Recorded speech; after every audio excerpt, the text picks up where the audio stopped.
Assalamualaikum warahmatullahi wabarakatuh. Balik lagi sama gue Dika, gue Musa. Nah, balik lagi di channel Anak Betawi. Di sini gue bakal nunjukin fungsi dari jurus-jurus yang kemarin gue tunjukin, yang gue janjiin sama kalian dari awal sampai akhir, mungkin jelasnya secara detail. Buat anak Betawi atau komunitas Betawi, khususnya silat Betawi atau silat-silat lain, mungkin udah tahu jurus-jurus ini atau fungsi-fungsi ini. Buat yang belum tahu, bisa langsung pelajari dengan mudah. Tanpa kalian punya jurus bela diri, kalian bisa gunain fungsi-fungsi ini. Jadi buat kalian yang nggak punya bela diri, bisa kalian pelajarin secara detail, secara pelan-pelan, mungkin dengan rutin. Jadi kalian nantinya kalau suatu saat terjadi tindakan yang kita nggak inginkan, kalian bisa mencegahnya dengan sendirinya.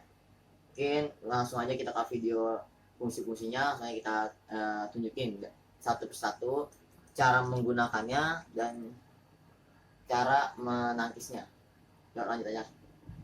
Oke guys, sebelum kita masuk ke video dan fungsinya, jangan lupa nih di like, komen, dan subscribe. Jangan lupa share juga. Oke, cangcingnya babe. Jadi kalian itu kalau ingin mempraktekkan jurus ini, kalian tidak usah pasang kuda-kuda. Dengan santai, diri tegak, tanpa terlihat kalian punya mainan. Di sini saya akan menunjukkan jurus yang gerakannya seperti ini. Nah, ini dia mengangkat, ya.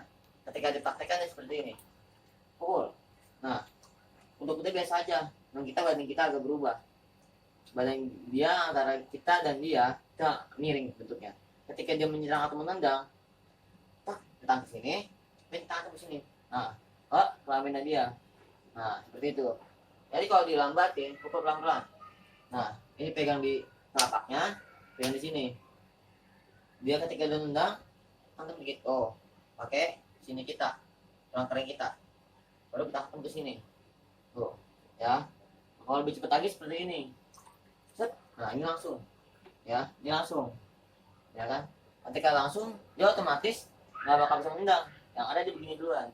Nah, oke, di yang pertama seperti itu. Oke, sekarang kita masuk fungsi yang kedua. Jadi di fungsi yang kedua seperti ini. Kita pukul. Nah, masukin ke sini. Nah, atau bisa ke sini. Nah, tangan dia mukul lagi. Kita main ke sini. Tuh. Nah, tangan lagi ke sini. Nah, ini fungsi yang kedua. Kita langsung lagi ke ketiga. Fungsi yang ketiga itu disikut. Dengan sikut seperti ini, ambil lagi seperti ini. Nah, kita lihat fungsinya ini seperti ini. Nah, dia pukul. Nah, ini kita sikut. Maju ya. Nah, kita ngambil seperti ini, putar tangan kita ke sini. Nah, ini kita hantam pakai sikut kita. Tuh. Ya. Nah, jadi satu jurus itu walaupun fungsinya sedikit, tapi semua bisa mengunci dan langsung menjatuhkan lawan atau membuat lawan cedera atau tidak bisa melawan lagi. Oke. Mungkin di video kali ini hanya untuk sekian. Video selanjutnya kita lihat nanti ke depannya ada apa. Saksikan terus video gua. Jangan lupa di share, like, dan subscribe. Assalamualaikum warahmatullahi wabarakatuh.